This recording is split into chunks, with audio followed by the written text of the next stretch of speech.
Mga Karaos, good morning po. Yan, good morning. Kamusta po tayo natin? Welcome back po muli dito sa aming channel. So, another day and another house improvement ngayong araw po ng linggo. Yan, bali ngayong araw ng linggo, meron po kaming kliyente rito malapit po dito sa bahay, dito sa Phase 2 Lumina Homes. Bali, matagal niya na po tayong hinihintay, siguro nasa almost 3 years na, para sa renovation po ng kanyang bubong sa may back extension. So, silipin po natin kung ano-ano po yung mga makikita po nating dapat hindi ginawa doon, or sabihin na rin natin na medyo mali kung bakit nagkaroon po ng leak problem, pag-apaw po ng tubig sa gutter. At syempre, tingnan po natin kung ano yung mga solusyon na gagawin po natin habang tayo ay nagre-renovate. Mga Karos, magbabayad din po tayo ng materials billing natin para dito sa project natin sa Anyana tsaka sa Riego de Dios project ngayong linggo na to. So sa kabuuang linggo, kung ano-ano yung mga na-purchase natin. Ito mga Karos, samahan niyo po muli kami ngayong araw po ng linggo, kasama yung ibang mga tropa na pumasok po ngayon. Enjoy watching po. Let's go. Tara. Puntahan na po natin yung project na tinutukoy ko. Yan na. Morning sir. Shout out. Okay, hindi naman nalalayo yung layo nito dito sa bodega namin o sa bahay. So ang istorya ng bahay na to, dapat kami yung gagawa nito noon. Kaso nga lang sa sobrang dami po ng ginagawa naming bahay noon, bali nagpagawa na po siya sa iba. Ayan, bali nandito yung tropa ngayong araw ng linggo. May ilan sa kanila ang pumasok. Nag-provide tayo ng 2 hagdanan dito. Yan, para makita natin yung taas, para medyo maluwag. Tapos yung mga materyales na gagamitin nandito sa kabila. Yan. So pang insulation natin, gagamit po tayo ng Hardeflex. Tapos yung pasadya na mga bend na flashing. Tapos meron po tayong smoke stainless. Then yung long span natin. So dito sa materials natin, puro 0.5. Yan, 0.5 po lahat to. Kasi yung bahay naman po medyo mababa lang. Kapag under maintenance, madali lang po siyang aakyatin. Si Bilo, good morning Log. Good morning. Yan na. Adonis, morning. Yan na. Siya nga pala mga Karos, ang project namin dito is renovation ng bubong na ginawa ng dating manggagawa or contractor dito sa extension. Ayun yung back extension niya. Pero dito sa harapan, wala muna kaming gagalawin dito. So pasukin natin yung bahay ni Ma'am dito. Yan, pinatay muna namin yung ilaw. Kasi nagbabaklas kami ng kisame.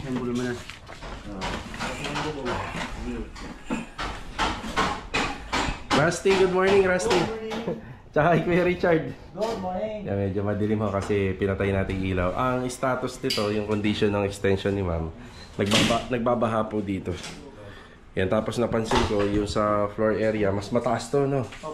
Okay. So kung magpapagawa kayo ng back extension at saka ng TNB, kailangan mababa po yan. Dito sa floor area, bali naka-linoleum pa lang naman, wala pa naman pong ginagawa. May opportunity pa na may angat, pero sana pwedeng pantay or mas mababa.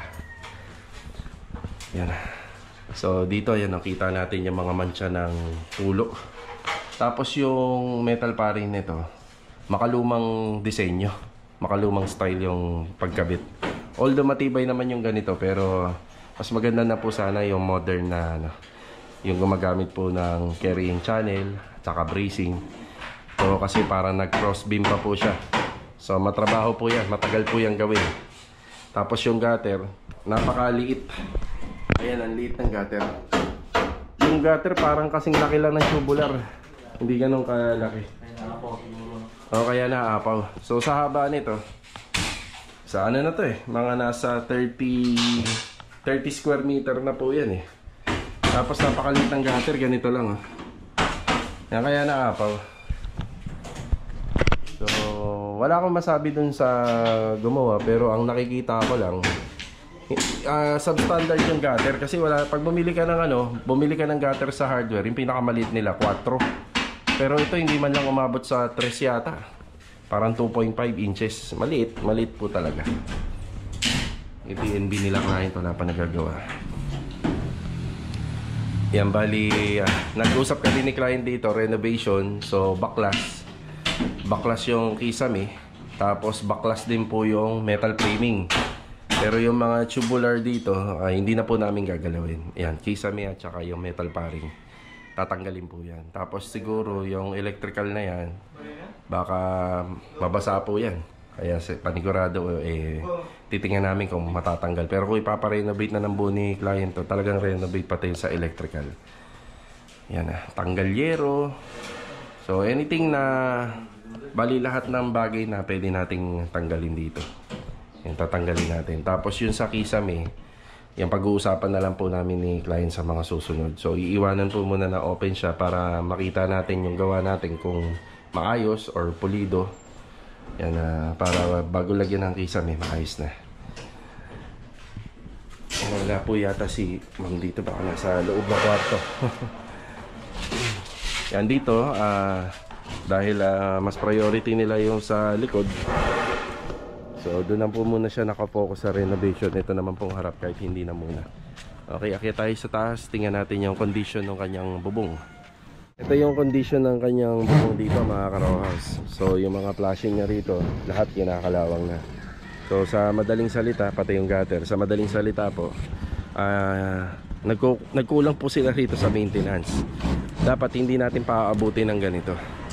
Siguro sa sobrang tagal na rin simula na nagawa, never po sila nagpa-maintenance. So yan ang kalaban po natin pag meron tayong bubong.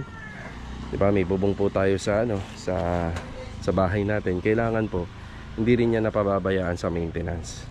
So ano-ano nga ba yung maintenance? Syempre yung taon-taon na pag-akit sa bubong para ma-inspect, palaman yung condition. Paglilinis ng gutter, syempre paglilinis din ng bubong, o baka meron ng kinakalawang, o baka mamaya may mga kalat na namamahay dun sa bubong. Syempre pagmumulan niya ng kalawang. Tapos itong sa turnover na bubong ni Lumina, ayun hindi na rin maganda yung condition niya at may dugtong pa rito. Tapos lahat kinakalawang. Ang mga ginagawa po natin dito para ma-maintenance to, syempre kailangan tanggalin natin yung kalawang. Pwede tayong gumamit ng liha, rust converter, lilinisin natin yan para matanggal yung lahat ng kalawang. Tapos medyo matibay pa naman yung bubong niya, makapal pa naman. Pwede po tayong gumamit ng epoxy primer. So pag ganito na yung condition ng bubong, kailangan ng epoxy primer nito, dalawang mano o dalawang coat. Tapos syempre mag-apply din tayo ng mga elastosil sealant.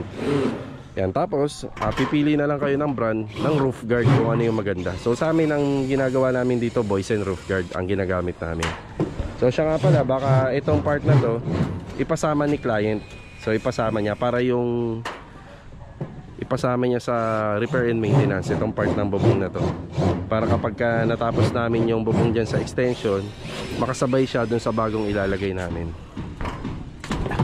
Okay, ang napansin natin dito, Adonis, yung pagkaka-install nito, hindi siya tuluyang palusong o slope.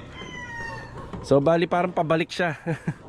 Kaya siguro kapag umuulan ng malakas, talagang bumabalik yung tubig. Ayan, naglagay na rin sila sa dugtungan ng sealant. Ito hindi namin ina-allowed to na maglagay ng ganito kasi binablock mo na. Ang pwedeng mangyari rito, kapag yung part ng bubong dyan ay pinasok ng tubig, hindi na siya makakalabas, may stuck na rito. Kaya siguro tumutulo dyan panigurado. Tapos dito naman, nakita naman na naiipunan ng tubig. Tapos ang late pa ng gutter na ginamit, kaya siguro nabubulunan tong gutter na to sa tuwing uulan. So yung haba niya, i-absorb niya, tapos napakaliit pa. Ganito lang, ganyan lang yung kapal ng gutter, lapad. Tapos kapag nabaraan yung downspout niya, talagang babaha. Nakita niyo naman yung condition sa baba, grabe. So ito, sana ganito yung weather natin, hindi umulan. Kasi pag binaklas na natin to at umulan, panigurado ang pasok ng tubig pababa. Pero nakapag-usap naman na kami dito ni ma'am dahil sa schedule, priority namin na magawa to. So sa ngayon, baklas muna kami. So itong client na to, nasa 3 taon po yata nag-antay sa amin para lang magawa po to.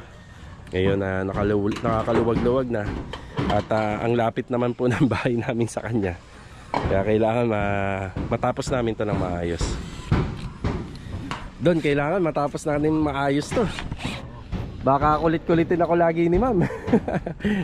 Ayun lang yung bahay ko. Alas nagkalapit lang kami. Nagkaroon ng problema to. Ang dali niya akong takbuhan dito. So ayan naman, lahat naman po ng trabaho at gawa natin, ginagawa naman natin ng maayos at pulido sa abot po ng ating makakaya. Tapos ito, so wala po muna kaming pinag-usapan dito. Ito lang po. So pag natapos namin yan, yung part na yan, matapos na namin yung renovation yan, proceed kami rito. Kasama na yung paglilinis. Sa nakikita ko, mga 2 to 3 days namin matatapos to. Kasi may mga baklasin pa, hindi kagaya ng paggagawa ka po ng extension. Ano na po siya. Bali, naka-ready na. Wala ka na bang gagalawin pang iba pag mas madali. So ito, mas mahirap to, renovation kasi. So maraming babaklasin. Bali dito sa bakanting unit. Yan, dito ina-assemble nila bilog yung stainless gutter natin. So ang lapad po nito is 15. Yan, 15 cm. Tapos yung pinakalalim niya yan, malalim po siya. So hindi kami original na gumawa ng back extension, pero kung kami masusunod, mas ano po sana, mas malaki, nasa 25 cm po sana. Kaso nga lang, nag-base na lang po kami doon sa pinaka setup ng kanyang trusses. So dito malalim na po to. Ang bahagya nga lang bababa yung kisame niya. Pero sulit na. Sigurado na po ito. Ang bali, 3 nga po pala yan kasi medyo mahaba yung extension area. May corner area siya. Ha? Nandiyan na? Binigay ko kaya lang kay Richard.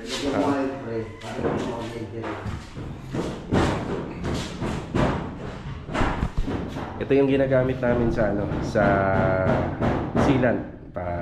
Ito, nakikita nyo na to, elastosil. Yan. Matibay ito sa mga umiinit na bagay. Hindi siya basta-basta nabibitak. Yan. Tapos mas preferred namin yung nasa sachet kaysa nasa lata. Kasi ito, aayon na kagad sa pag pinisil mo, aayon na kagad sa gusto mong pahay. Yung sa lata kasi lang hirap na. Sundutin mo pa. Minsan hindi mo nasasaid, no? Hindi mo nasasaid lahat.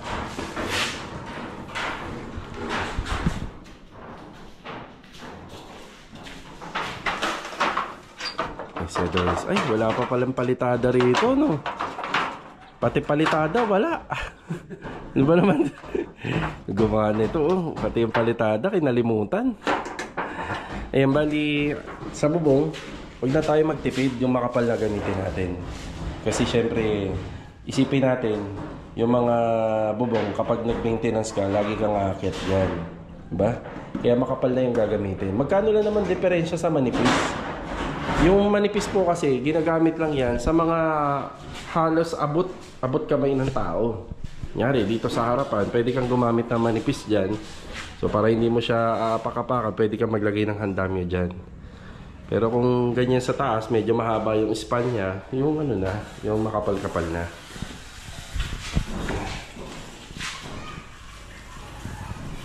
Gutter natin, ayan yung pagkakabend. Yan para iskwalado, walang lulusot na tubig. So ito na lang, sisilyado na yan. So dito sa loob, silyado na siya. Pati sa labas, sisilyado pa yan. Tapos syempre, bago natin yan ilagay or salpak dun sa taas, matigas na po yung sealant. So yung pagkapahid po ng sealant, wag po agad gagalawin para hindi maiiba po yung yung pagkakapahid, hindi siya mababaklas. Yun, maliwanag na rito. Kita na ang langit. Tanaw na. Ayan. Kaya mga sa electrical, tinape na po namin. Naglagay naman ng insulation pero banda dun lang. Ba't hindi pa nilahat, no? Bakit dun lang? Yun o, dun lang naglagay ng insulation. Yun. So, damay po to. Damay yung TND. Dadamay po yan.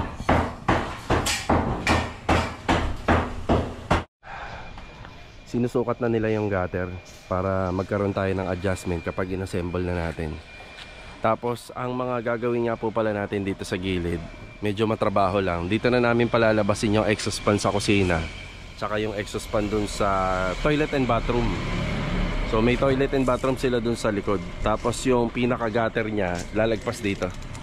So mag-overlap tayo ha, gutter. Mag-overlap dito. Yan.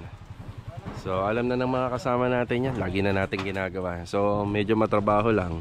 Kaya nagsama rin tayo ng mason dito. Dahil kapag yan natibag po natin yan, so kailangan po yan na palitadahan.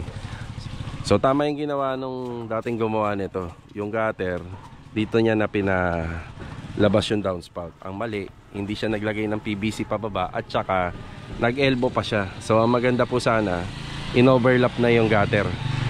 So nakita nyo na yun sa mga ibang gawa namin, naka-overlap yung gutter, nakalabas dito para safe na safe. Kung sakali mamabarahan, at least dito na pupunta yung tubig. Bali dito medyo bababa yung kisame nito kapag natapos natin. Gawa ng yung mga ventilation ng exhaust, yan doon natin dadalhin sa dulo. So doon na mapupunta. Medyo marami nga lang PVC pipe, yun ang disadvantage. Hindi kagaya ng ginawa nito. Binutasan niya para konting materyales lang. Yun nga lang, kung magbubutas, hindi sana rito sa pinaka-rib. Ayun o. Yan, mali yan. Kasi dapat kung magbubutas ka, dito na lang sana. Ayan. Yan. So, mahirap gamutin po yan. Yung ganyan. Oo, that's a flat. Tapos, ito, mababaklasan namin ng konting bahagya itong pader na ginawa nila. Kasi magtatagos tayo ng PVC dahil may exhaust dito. So, sa exhaust fan, gumamit na ng medyo 12 inch. Huwag na yung ganyang kaliit. Para sulit. Yan, itutuloy lang nila yung mga baklasin dito.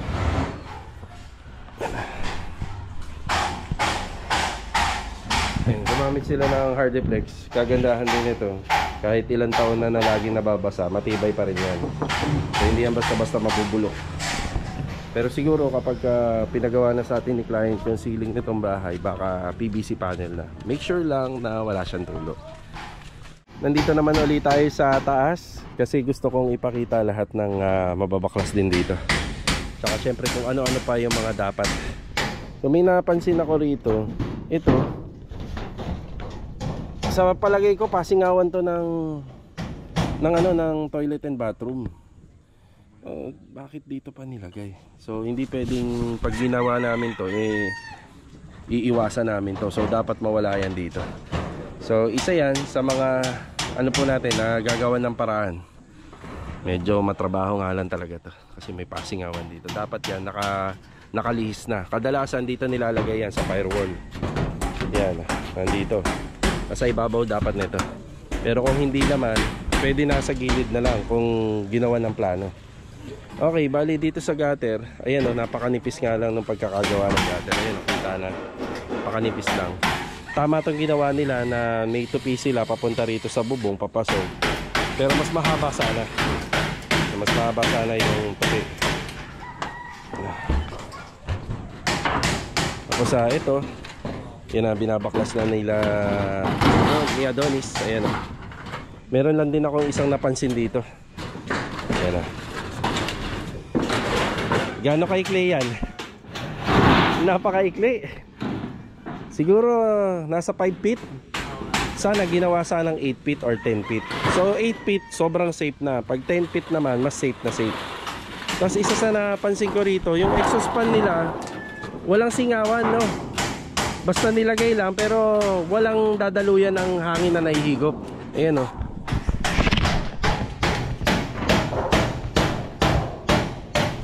Bali, ayun nga, medyo maitim na yung part na yan kasi yung mga hinihigop yan, dyan na lang din po talaga napupunta. So sa madaling salita, yung hinihigop nito, nandito lang banda sa kisame. Wala po siya dun sa, hindi niya mailalabas yung hangin.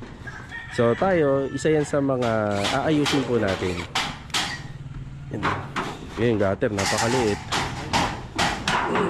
Oh, hindi pala magkaisa yan. Ginawang flashing, no? Pwede rin naman. Kaso nga lang, hindi advisable kasi yan eh. Maganda pagka ano, isa-isa lang. Kasi para hindi siya masyadong kakalawangin. Tsaka yung tupi niya, papunta rito sa trusses na nilagay, matibay. So, ayan, hindi matibay yung gutter natin pagka ganyan. Pero kung isang ano lang siya, isang walang dugtong, maganda.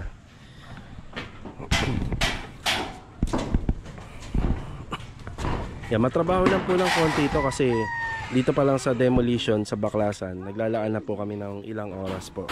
Siguro kalahating araw to tatapos natin. Tapos okay na po sana ako sa setup kasi lahat naman yan i-renovate natin. Ito lang, dito lang ako nabahala sa bagay na to. So pasingawan to kasi dati may nandito yung toilet and bathroom. Yan, nandito po yun. So binaklas, nilipat doon. Siguro hindi tinanggal to. Hindi nila iniwas to. Dapat iniwas na po nila yan. Dapat nilagay nila kung saan banda sa ibabaw ng bubong. Hindi yun dito. Yan, malamang lagi rin may tulo dyan. Balit ang hiling lang natin ngayong umaga na to hanggang magtanghali, hanggang maghapon. So ngayong araw na to, sana ganito lang kakulimlim. Pero huwag naman po sanang aambon na to ulan. So maraming salamat sa magandang weather ngayong araw na to. Maraming salamat sa Panginoon. Sana hindi naman po umulan.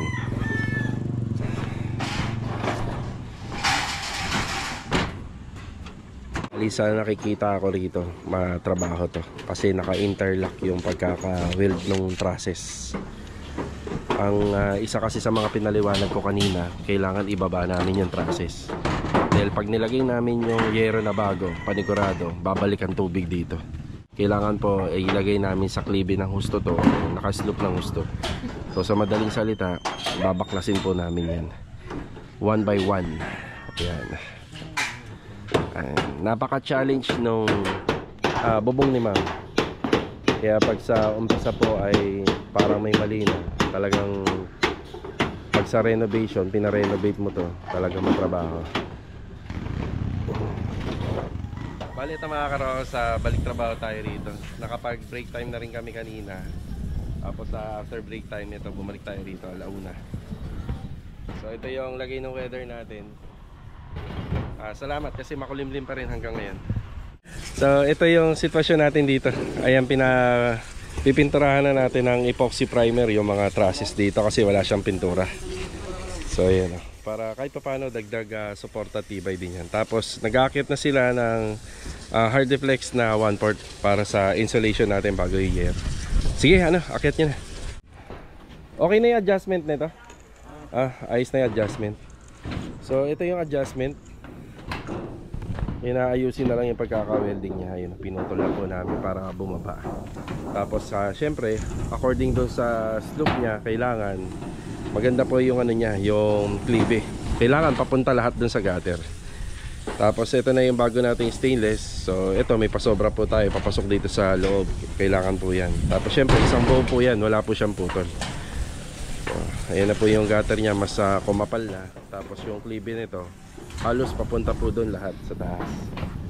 So dito, hindi na po kami maglalagay po ng foam insulation dito.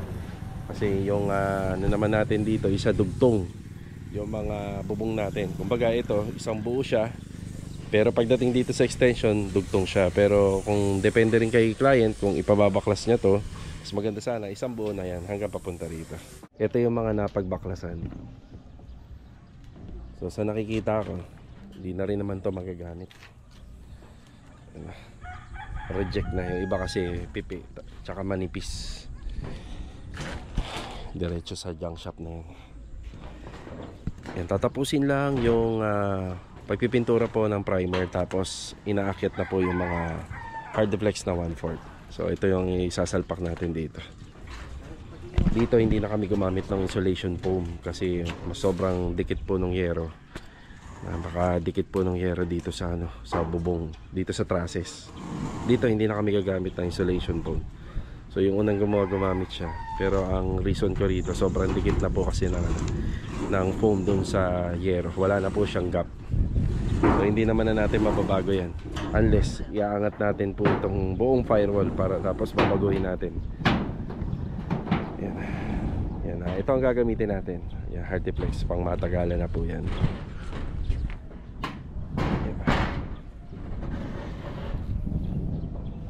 Epoxy primer. So dito pagka nagawa kami ng trusses, kahit iiwan lang namin siya na naka-epoxy primer, kahit wala ng top coat, yan, maganda na po yan. Yan, para maprotektahan po yung trusses na ginawa dito. Ang update nga pala rito, hindi naman po kami bumili ng bagong materyales para sa mga trusses. So yung luma niya, yan na yung ginamit natin, pero may konting adjustment lang kasi medyo iba yung klibi. So ang ginawa po namin dito, nilagay na po namin sa tamang slope, slant na yan, nakatamang klibi na yan. Kailangan yung mga tubig na i-absorb nito dapat pabalik papunta rito. So nakakit na po nila, bali 6 na piraso po ito. Ito yung tinutukoy ko kanina na tubo na kung bakit nandito. So tama nga kami sa Pasingawan to. Yan, sisinsilin na lang namin yung pader doon para maputol namin to. Kasi ang gusto sana namin mangyari rito sa mga ikakabit namin na yero, wala na po siyang butas. Kasi kadalasan po kasi case to case basis kung bakit nagkakaroon po ng mga air vents dito or tubo. So since nasa corner area naman siya, doon na namin yung padadaanin lahat. Yan, kapag nagpagawa ng kisame siklahin. Pero sa ngayon, ito gagawin muna namin ng access to para sa baba. Doon na lang po natin yung lilinyan ng air vents, yung mga tubo niya. So yan, putulin po natin yan. Isa sa mga nakita namin dito, itong flexible, itong wire, nakapatong siya rito sa trusses. So may ipit ng yero to kapag nagkataon, kaya kailangan gawa namin ng paraan to para nasa ibaba, nasa ibabang parte siya. Ayan, nasa ibabaw, hindi na namin siya hindi na namin siya maayos kasi hindi dapat putulin to kasi supply to eh. Gagawa na lang ngayon ng paraan to para mapailalim dito sa baba. Kaya meron pa tayong mga ipinadadagdag na bakal para lalong tumibay itong gawa nung unang gumawa kasi medyo umaalog siya.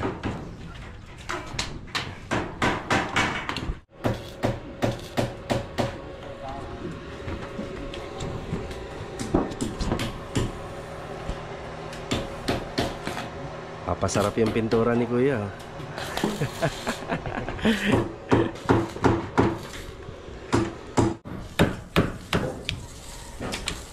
Wala sa ano to, doon, wala sa plano. Ayun, sa Pasingawan po siya. So yung Pasingawan na po yan ay nakakonektado po yan doon sa water closet, doon sa inidoro. Or kadalasan nakalinya yan doon sa may catch basin. So ang purpose din po kasi niyan, pagka nagbuhos ka ng tubig sa toilet bowl, maganda yung niya, maganda yung daloy ng tubig na pababa. Hindi siya mabubulunan. Mukhang pinagbigyan lang kami kanina. Ayan na. Kaya kailangan masalpak namin yung yero bago umulan. Yan, pagkalatag pala ng installation, susundan kagad natin ng 8 feet natin na yero. Yan na.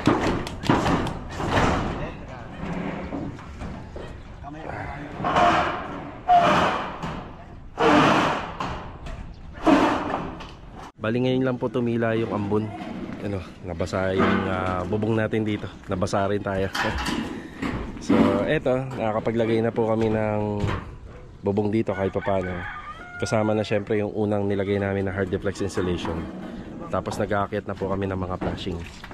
So yung flashing namin, sadya pong nakabend po to according dun sa naging sukat ng firewall nung unang gumawa. Ayan o, ganyan po siya. Yan, buti na lang hindi nagtuloy-tuloy hanggang sa umulan.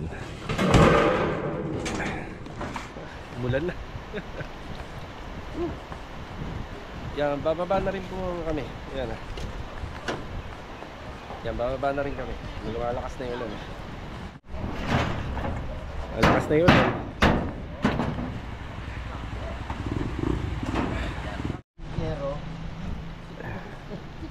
Yan, bago tayo bumaba. Ano ba? Pawis lang yan. Ayan. Yan, marami-rami po yung tatapusin dito. Okay, time check po. Bali mag-alas 5 na po ng hapon. At ito na po yung update sa pinagagawa po ni client dito sa amin. Bali roofing renovation to. Then naidetalye ko kanina kung ano-ano yung mga dapat naming unahin dito at ano-ano yung mga inabutan natin dito. Bale, ito na nga po pala yung mga lahat ng pinagbaklasan ng dating lumang yero. So kinakalawang na rin po siya, pati yung flashing. So sigurado ako nito, diretso sa ano na to, sa junk shop. Kasi hindi na po talaga natin ito magamit kasi yung iba dugtong-dugtong pa. At ito na nga po pala yung resulta ng ginagawa namin. Yun nga lang, hindi po talaga namin siya kayang tapusin hanggang ngayong araw. So yung pagsisilan, bukas babalik po kami dito ng umaga. Siguro 1 or 2 tao na lang yung gagawa rito. So ito yung sa flashing. Pinakadulong yero nga po pala na inabutan natin dito sa Lumina. Medyo hindi na maganda yung condition ng tulo. Pero yung yero naman ay pinasok natin dito hanggang 8 feet yan, hanggang dito po yan. Tapos ayan yung ating flashing. Ito yung capping. Tapos naka stainless gutter na po tayo. Yung sumobra po na na naka-overlap na yero kasi dapat 10 cm po yung yan gap. Yan, simula rito tsaka rito. Yan 10 cm. Ngayon ang gagawin na lang po dyan, puputulin na lang po namin yan. So minsan nangyayari yan kapag hindi iskolado yung pagkakagawa ng structural. Yan na. Tapos dito, ito na lang yung. Tapos dito naman sa may side corner, yan na lang po yung ginagawa, yung roofing flashing. Bukas babalik pa ulit kami rito para tapusin yung iba pang mga dapat gawin dito. Ang importante lang kung umulan, wag tumulo sa wag tumulo sa baba. Tapos yung mga kalat dun sa baba, ayusin na lang namin yun. Tapos ito, diligpitin na lang po namin to. So ito muna yung unang araw namin dito sa renovation bali ng roofing ni ma'am. Isisingit po namin to bukas. So kapag maayos na po yan pati rito, yan isisingit po namin bukas. Bali yung gagawa naman po nito sila Kuya Dindo naman, magpipintura nito. So sa ngayon ito po muna yung update dito sa pinagagawa ni ma'am. Bali kahapon nga po pala meron kaming vlog araw ng Sabado. Binayaran na po namin yung mga building materials namin para sa Riego de Dios en Añana kasama si Mrs. So hanggang dito na lang po muna yung vlog natin ngayong araw po ng Linggo. Maraming salamat po muli sa pagbisita at walang sawa niyo pong suporta. Maya bababa na rin po kami rito.